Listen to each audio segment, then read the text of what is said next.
ലഹരിക്ക് വേണ്ടിയിട്ട് ഉസ്താദ് വേദമല്ല. ഉസ്താദ് കാര്യമായിട്ട് ലഹരിയെ കുറിച്ചിട്ടൊന്ന് സംസാരിക്കണം. ഞാനങ്ങനെ കുറച്ച് കാര്യങ്ങളൊക്കെ അന്വേഷിച്ചു. അന്വേഷണത്തിന്റെ ഇടയിൽ അവിടെ നിന്ന് പ്രസംഗം തുടങ്ങി. പ്രസംഗിച്ചു, വയത് തുടങ്ങി. വയത് കഴിഞ്ഞതിന്റെ ഇടയിൽ ഞാൻ അവരോട് ലഹരിയെ കുറിച്ചൊക്കെ നല്ലോണം ഇങ്ങനെ പറഞ്ഞതിന് ശേഷം ഞാൻ അവരോട് ചോദിച്ചു, ഈ ലഹരി എവിടെ നിന്നാണ് എത്തുന്നത്?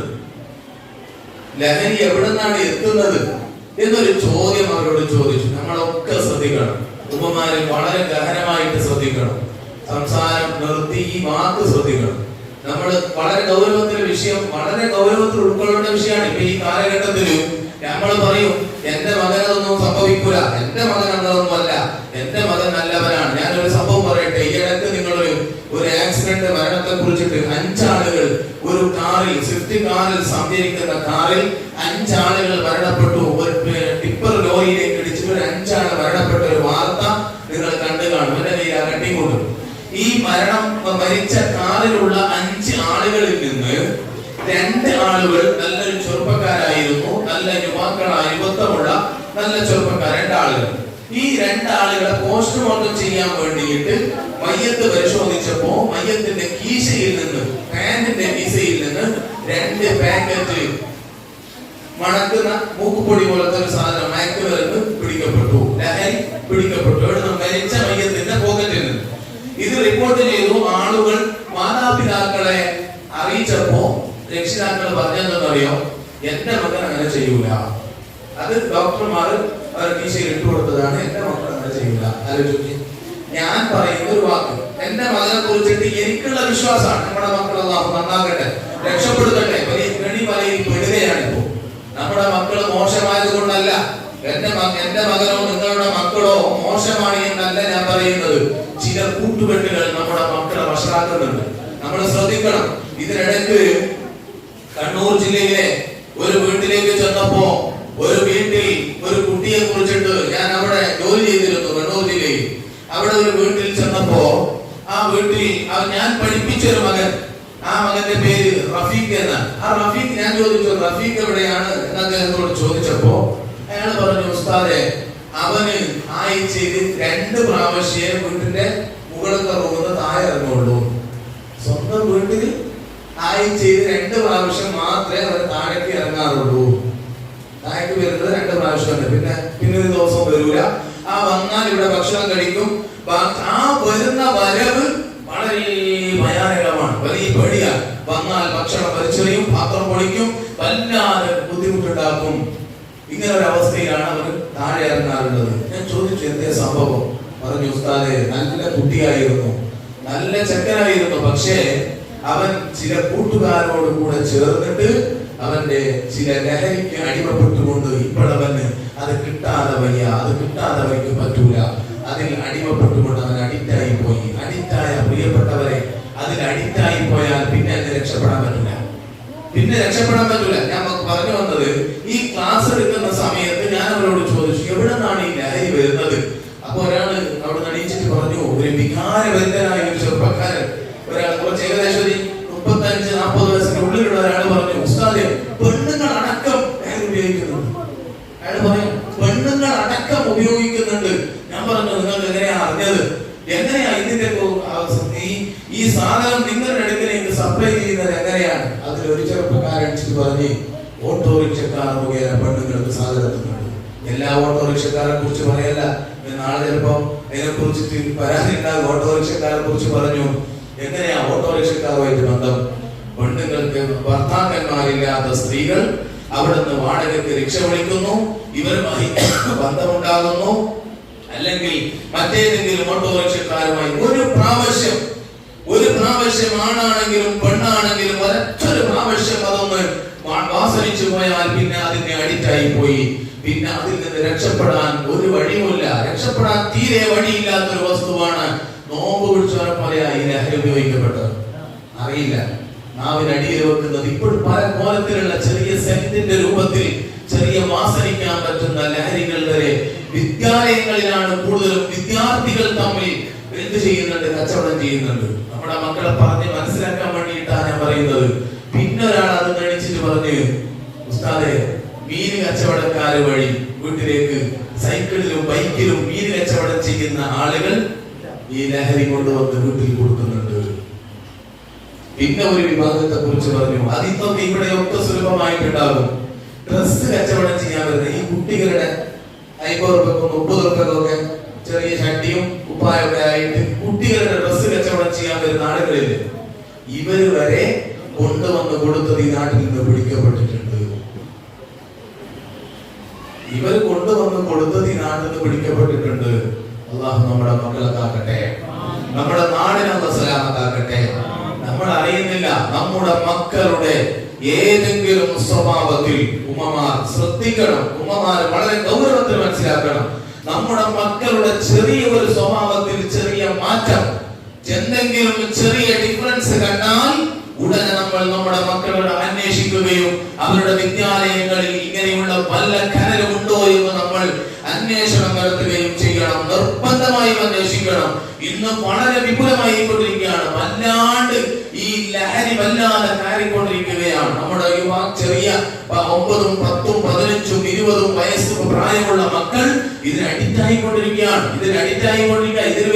ഇതിന് വയറ് പറഞ്ഞിട്ട് വലിയ ഹദീസും ആയത്തും ഓതിയിട്ട് ശിക്ഷയും നരകവും പറഞ്ഞിട്ട് കാര്യമില്ല മക്കളോട്. കാരണം എന്തെന്നറിയോ? അവരത് ഉൾക്കൊള്ളുന്നില്ല. ഇപ്പോൾ വയറ് ഉൾക്കൊള്ളുന്നില്ല. ഇനി മക്കളെ നമ്മൾക്ക് പിടിക്കാൻ കഴിയുന്ന രക്ഷിതാക്കൾ നല്ലോണം കെയർ ചെയ്യണം. വളരെ അധികം സൂക്ഷിക്കണം. മക്കളോട് നന്നായി ഉപദേശിക്കണം.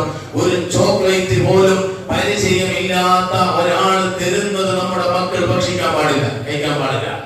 പരിചയമില്ലാത്ത ഒരാൾ തരുന്ന ഒരു ചോക്ലേറ്റ് പോലും മിഠായി പോലും എന്റെ മകൻ കഴിക്കരുത് എന്ന് മക്കളോട് ഉപദേശിക്കണം ഉമ്മമാർ.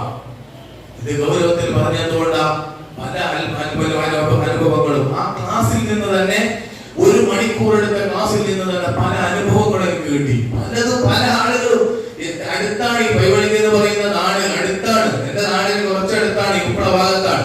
ഈ നാട്ടിൽ നിന്ന് ആളുകൾ പറഞ്ഞപ്പോ സുബ്ഹാനല്ലാഹ് വല്ലാതെ സങ്കടം തോന്നി. ഞാൻ വിചാരിച്ചു പോയി, ഇത് നമ്മുടെ രക്ഷിതാക്കളുടെ മനസ്സിലേക്ക് ഇട്ടുകൊടുക്കേണ്ടതുണ്ട്. നമ്മളൊക്കെ സൂക്ഷിക്കേണ്ടതുണ്ട്. നമ്മൾ നന്നായി സൂക്ഷിക്കണം. നമ്മുടെ മക്കളോട് ഉപദേശിക്കുന്നതിന്റെ കൂട്ടത്തിൽ നമ്മൾ നന്നായി ഉപദേശിക്കണം. നമ്മുടെ മക്കളോട് പറയണം, മോനെ പള്ളിയിൽ കൃത്യമായി നിസ്കരിക്കാൻ പോകണം. പള്ളിയിൽ നിസ്കരിക്കാൻ വരുന്ന ഇതിനടുത്ത് നിങ്ങൾ കണ്ടില്ലേ, ഒരു 35 വയസ്സ് 40 വയസ്സിനിടയിൽ പ്രായമുള്ള ഒരാള്, ഒരു ഉമ്മ ഒരു ഉസ്താദിനെ വിളിച്ചു പറയാണ്, ഉസ്താദേ എന്റെ ഭർത്താവിനെ എനിക്ക് വല്ലാത്ത പേടിയാ. എന്തേ കാരണം എന്ന് ചോദിച്ചപ്പോ പറഞ്ഞു, അദ്ദേഹം മകളെ ബുദ്ധിമുട്ടുണ്ടാക്കുക. സ്വന്തം മകളെ, ഈ ലഹരി അടിച്ചവൻ, കഞ്ചാവ് അടിച്ചവൻ, ഇത് ഉപയോഗിച്ചവന്റെ മകളാരാണ് തിരിച്ചറിയുന്നില്ല. ഭാര്യയാരാണ്, ഉമ്മയാരാണ്, പെങ്ങളാണ്, ആരും അറിയുന്നില്ല. ഇവൻ ഇതിന്റെ കിക്കിലാണ്. ഇവൻ ആരെയും തിരിച്ചറിയുന്നില്ല. ഇവൻ സ്വന്തം മകളെ ഭാര്യ എന്ന് പറഞ്ഞിട്ട് മകന്റെ അടുക്കിലേക്ക് പോകുന്നു. അള്ളാഹു നമ്മളെ കാക്കട്ടെ.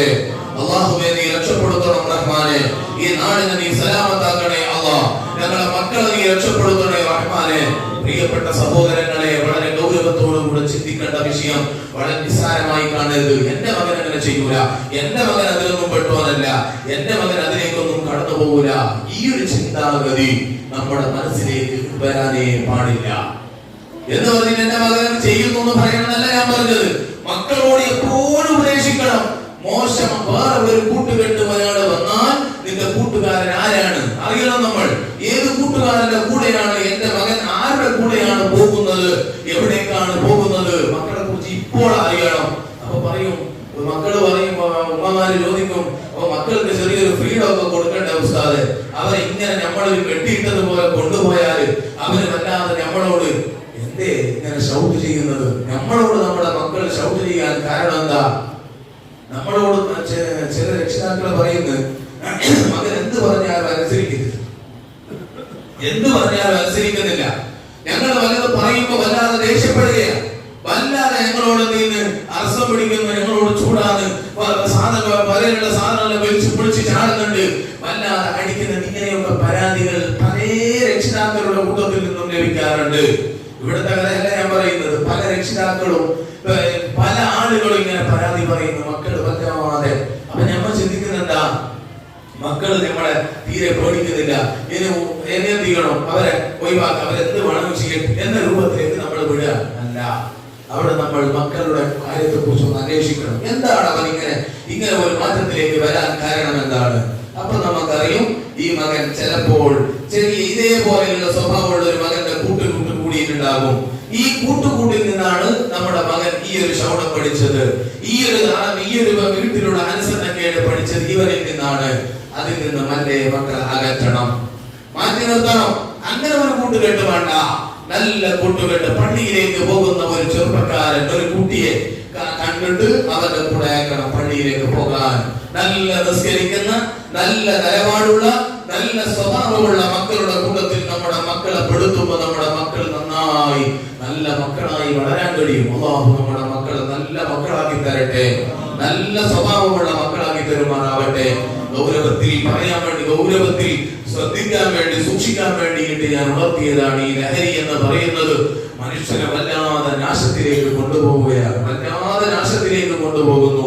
5ാം ക്ലാസ് പഠിക്കുന്ന വിദ്യാർത്ഥികൾക്ക് മുതൽ ഇന്ന് ഈ ലഹരി വിദ്യാലയങ്ങളിൽ ഇങ്ങനെ സപ്ലൈ ചെയ്തുകൊണ്ടിരിക്കുകയാണ്, അത് വിതരണം ചെയ്തുകൊണ്ടിരിക്കുകയാണ്. ചെറിയ ഒരു പൊടി അറിയുന്നില്ല, ചെറിയ ഒരു മൂക്കുപൊടി പോലത്തെ സാധനം അത് കയ്യിലേക്ക് ഇട്ടിട്ട് ഇങ്ങനെ വലിച്ചാൽ കഴിഞ്ഞു, ആരും അറിയാനില്ല. ഒരാള് പോലും ഇതിനെ കുറിച്ച് മനസ്സിലാക്കുന്നില്ല. ഒരു സ്കൂളുകളിൽ ആദ്യമൊക്കെ ഫ്രീ ആയിട്ട് കൊടുക്കും. ഒരു ടീച്ചർ ഒരൊറ്റൊരു മകനാണ് ആ ടീച്ചർക്കും മാഷിനും ഒരൊറ്റൊരു മകനാണ്. ഈ മകൻ ഈ ടീച്ചറുടെ കയ്യിൽ നിന്ന് സാധാരണ പൈസ 500-700 ഇങ്ങനെ ബാഗിൽ നിന്ന് പോകും. അപ്പൊ ടീച്ചർ എന്ത് വിചാരിച്ചു, ഈ പണം അത് ചിലപ്പോ ഭർത്താവ് ഇങ്ങനെ ആവശ്യത്തിന് എടുത്തതായിരിക്കും എന്ന രൂപത്തിൽ ഇങ്ങനെ ചിന്തിച്ചു കൊണ്ടുപോയി. കുറച്ച് കഴിയുമ്പോ ഭർത്താവിന്റെയും അച്ഛന്റെയും കീശയിൽ നിന്ന് ഇങ്ങനെ പണം പോകാൻ തുടങ്ങി. അപ്പൊ അച്ഛൻ എന്ത് ചിന്തിച്ചു, അത് ഓളെടുത്തതായിരിക്കും, ഓൾ ആവശ്യത്തിന്. ഞങ്ങൾ ചിന്തിക്കുമ്പോൾ എന്റെ പോകരുത് പൈസ പോയാൽ അത് ഓളെടുത്തിട്ടുണ്ടാവും അല്ലെ എന്ന രൂപത്തിൽ ഇങ്ങനെ ചിന്തിക്കും പോലെ ഇവർ രണ്ടുപേരും പരസ്പരം അങ്ങനെ ചിന്തിച്ചു. കുറച്ച് കാലം കഴിഞ്ഞപ്പോ ഇങ്ങനെ ഒരുപാട് പണം ഇങ്ങനെ പോകുന്നല്ലോ ചോദിച്ചു. രണ്ടാളും പരസ്പരം ഒന്ന് സംസാരിച്ചു, പണം പോയതിനെ കുറിച്ചിട്ട് ഒരു കാര്യം അറിയില്ല. പിന്നീട് അന്വേഷിച്ചപ്പോ മകനെ കാണുന്നു, കീശയിൽ നിന്ന് ബാഗിൽ നിന്ന് അച്ഛന്റെ പോക്കറ്റിൽ നിന്ന് പണം എടുക്കുന്നത് മകനാണ്. എന്തിനാണ് ഇവർക്ക് പണം? അന്വേഷണം നടത്തി. ഇവർ ഗഹനമായി അന്വേഷിച്ചപ്പോൾ ഇവന് ഒരു പ്രാവശ്യം ഇവന്റെ കൂടെയുള്ള ആളുകൾ ഒരു ചെറിയ ഒരു ലഹരി കൊടുത്തതാ, ഒരു സാധനം കൊടുത്തതാ. 1, 2, 3 പ്രാവശ്യം അവര് ഫ്രീ ആയിട്ട് കൊടുത്തു. പിന്നെ ചോദിക്കുമ്പോ ചിക്ലി വേണം, വെറുതെ കിട്ടാല, അത് കിട്ടാതെ ഇവർക്ക് കഴിയില്ല എന്ന് വരുമ്പോൾ ഈ മകൻ കള്ളനായി പോയി. വാപ്പയുടെയും ഉമ്മയുടെയും പണം കട്ടെടുക്കാൻ തുടങ്ങി. പിന്നീട് അവരുടെ കയ്യിൽ നിന്ന് കിട്ടാത്തപ്പോൾ അവരെന്ത് ചെയ്യുന്നു, എന്തൊക്കെയോ കള്ളത്തരങ്ങൾ നടത്തുന്നു. അവസാനം ഈ ടീച്ചേഴ്സ് രണ്ടുപേരും ഈ മകനെ കണ്ണൂർ ജില്ലയിലെ അഡീഷണൽ സെന്ററിൽ കൊണ്ടുപോയിട്ട് ആ മകനെ ഇടുകയാണ്. രക്ഷപ്പെടുക എന്നത്, അതിൽ നിന്ന് അഡിക്റ്റായ ഒരു മനുഷ്യൻ രക്ഷപ്പെടുക എന്നത് വളരെ അപൂർവമാണ്. രക്ഷപ്പെടാൻ കഴിയില്ല. വല്ലാതെ നമ്മുടെ മക്കളെ നന്നായി കെയർ ചെയ്യണം. ഉമ്മമാരെ വളരെ ഗൗരവത്തിൽ കെയർ ചെയ്യണം. മക്കൾക്ക് ഇതിനെന്താ വഴി? ഇനി അഡിക്റ്റായവരെ കുറിച്ചല്ല, നമ്മുടെ മക്കളെ എങ്ങനെ നമുക്ക് സേവ് ചെയ്യാൻ പറ്റും, എങ്ങനെയാണ് നമ്മുടെ മക്കളെ നമുക്ക് സേവ് ചെയ്യാൻ പറ്റുക, എവിടെയാണ് നമുക്ക് അവരെ നല്ല നിലക്ക് അവരെ ഈ ഒരു അബദ്ധത്തിലേക്ക്, ഈ ഒരു ലഹരിയുടെ അഡിക്റ്റിലേക്ക്, ബന്ധത്തിലേക്ക് പോകാതിരിക്കാൻ എന്താണ് മക്കളെ നമ്മൾക്ക് ചെയ്യാൻ പറ്റുന്നത്? നന്നായി ദീന് പഠിപ്പിച്ചു കൊടുക്കണം. എന്ന് പറഞ്ഞാൽ ദീനുമായിട്ടുള്ള ബന്ധം, പള്ളിയുമായിട്ടുള്ള ബന്ധം മക്കളെ ഉണ്ടാക്കിയെടുക്കണം. നല്ല കൂട്ടുകാരുമായിട്ടുള്ള ബന്ധം, സ്വലാത്ത് മജ്‌ലിസുകളിലേക്ക് മക്കളെ പറഞ്ഞേക്കാൻ രക്ഷിതാക്കൾ നിർബന്ധിതരായിരിക്കണം. നിർബന്ധമായിട്ടും മക്കളെ പള്ളിയിലേക്ക് പറഞ്ഞേക്കുന്ന രൂപത്തിലേക്ക് മാറ്റണം. മക്കൾക്ക് ഒരിക്കലും മൊബൈൽ കൊടുത്തിട്ട് നമ്മുടെ മക്കളെ മൊബൈലിലൂടെ അഡിക്റ്റ് ആകുന്ന മക്കളാക്കാൻ പാടില്ല. മക്കളെ ഒരിക്കലും മൊബൈലിലൂടെ മാത്രം അവരുടെ ജീവിതം കൊണ്ടു നടക്കുന്ന രൂപത്തിലേക്ക്, മൊബൈലിലേക്ക് നമ്മുടെ മക്കളെ ശ്രദ്ധയെ തിരിച്ചു വെക്കരുത്. നമ്മുടെ മക്കളെ പള്ളിയിൽ ഇപ്പോൾ സ്കൂളുകൾ അടച്ചിരിക്കുന്ന സമയമാണ്, സ്കൂളുകളില്ലാത്ത സമയമാണ്. ഞാൻ എന്റെ രക്ഷിതാക്കളോട് ചോദിക്കുന്നു, എത്ര മക്കൾ ദുഹറിനും അസറിനും ഇവിടെ പള്ളിയിൽ വരുന്നുണ്ട്? എത്ര ഉമ്മമാര് ചോദിക്കുന്നുണ്ട്, നീ പള്ളിയിൽ പോയി നിസ്കരിച്ചിട്ടുണ്ടോ എന്ന്? എത്ര ആളുകൾ നമ്മുടെ ഇത് പറയുമ്പോൾ ചോദിക്കും, ഉസ്താദേ നിങ്ങൾക്ക് ചോദിച്ചൂടെ എന്നുള്ളൊരു ചിന്ത ചോദ്യം മനസ്സിലുണ്ടാകും. ഞങ്ങൾ ചോദിച്ചാലും ഞങ്ങൾ ശാസിച്ചാലും അതിനൊരു പരിധിയുണ്ട്. നിങ്ങൾക്ക് ഏത് വിധത്തിൽ വേണമെങ്കിലും രക്ഷിതാക്കൾക്ക് പറഞ്ഞേക്കാനും ശാസിക്കാനും ശിക്ഷിക്കാനും അവകാശമുണ്ട്, അധികാരമുണ്ട്. നിങ്ങളുടെ ശിക്ഷയിലാണ് നമുക്ക് ശിക്ഷണം കൊടുക്കാൻ കഴിയുന്നത്. നിങ്ങളുടെ ശിക്ഷയും നിങ്ങളുടെ സപ്പോർട്ടും നിങ്ങളുടെ പരിചരണവുമാണ് നമ്മുടെ ശിക്ഷണത്തിന്റെ ഫലം കണ്ടു തുടങ്ങല്. അല്ലാതെ വെറും ശിക്ഷണം മാത്രം കൊണ്ട് നമ്മുടെ മക്കളെ നമുക്ക് നന്നാക്കി എടുക്കാൻ പറ്റൂല. അതുകൊണ്ട് ഉമ്മമാരോട് വളരെ ഗൗരവത്തോടുകൂടെ, ഉമ്മമാരാണ് മക്കളെ സംരക്ഷിച്ചെടുക്കാൻ, മക്കളെ നന്നാക്കിയെടുക്കാൻ ഉമ്മമാർക്കല്ലാതെ മറ്റൊരാൾക്ക് കഴിയില്ല. അതുകൊണ്ട് എന്റെ ഉമ്മമാരോട് വളരെ ഗൗരവത്തോടെ പറയുന്നു. ഞാൻ എന്റെ വിഷയത്തിലേക്ക് വരികയാണ്. സാന്ദർഭികമായി ഒന്ന് ഉണർത്തിയെന്ന് മാത്രം, ഒരുപാടൊന്നും നീട്ടി പറയുന്നില്ല. കുറച്ച് കാര്യം പറഞ്ഞിട്ട് നിർത്തുന്നു. നിസ്കരിക്കാത്ത മക്കളാക്കിയിട്ട് നമ്മുടെ മക്കളെ വളർത്തരുത്. നമ്മുടെ മക്കളോട് എപ്പോഴും നമ്മൾ നിസ്കരിക്കാൻ വേണ്ടി കൽപ്പിക്കുന്നവരാകണം. എവിടെ സ്കൂൾ വിട്ട് വന്നാൽ മക്കളോട് നമ്മൾ നിർബന്ധമായും നിസ്കരിക്കാൻ പറയണം. ഇനി നിസ്കരിച്ച വീട്ടിൽ സ്കൂളില്ലാത്ത സമയങ്ങളിൽ വീട്ടിലുണ്ടോ, പള്ളിയിലേക്ക് വരാൻ പറ്റുന്ന മക്കളാണെങ്കിൽ നിർബന്ധമായും എന്റെ പ്രിയപ്പെട്ട ഉമ്മമാരെ നമ്മൾ നമ്മുടെ മക്കളെ പള്ളിയിലേക്ക് പറഞ്ഞേക്കണം. കാരണം എന്തേ, നമ്മുടെ മക്കളുടെ പോക്ക് വഴിതെറ്റി ജീവിതത്തിലേക്കാണ് പോകുന്നതെങ്കിൽ, മോശമായ രൂപത്തിലേക്കാണ് പോകുന്നതെങ്കിൽ, മാതാപിതാക്കളെ അനുസരിക്കാത്ത രൂപത്തിലേക്ക് നമ്മുടെ എന്റെ മക്കളോ നിങ്ങളുടെ മക്കളോ പോയാൽ നമുക്ക് സഹിക്കാൻ കഴിയില്ല. നമ്മുടെ പ്രതീക്ഷ നമ്മുടെ മക്കളാണ്. ഇന്നും നാളെയും നമുക്ക് നമ്മുടെ മക്കളെ ഉള്ളൂ പ്രതീക്ഷയായിട്ട്. നാളെ ഈ മകനായ ഞാൻ മരിച്ചാൽ എന്റെ ഖബറിന്റെ ചരത്ത് വന്ന് ദുആ ചെയ്യേണ്ടവൻ ഈ മകനാണ്. എന്റെ ഖബറിന്റെ അടുത്ത് വന്ന് എനിക്ക് വേണ്ടി ദുആ ചെയ്തു തരേണ്ട മകൻ ഈ മകനാണല്ലോ. അതുകൊണ്ട് എന്റെ മകൾ നല്ല നിസ്കരിക്കുന്ന മകനാകണമല്ലോ. എന്റെ മകന് സ്വലാത്ത് മജ്‌ലിസിൽ ഇരിക്കുന്ന മകനാകണോ, എനിക്ക് ഉപകാരപ്പെടുന്ന മകനാകണമെന്ന് എന്റെ പ്രിയപ്പെട്ട ഉമ്മമാരെ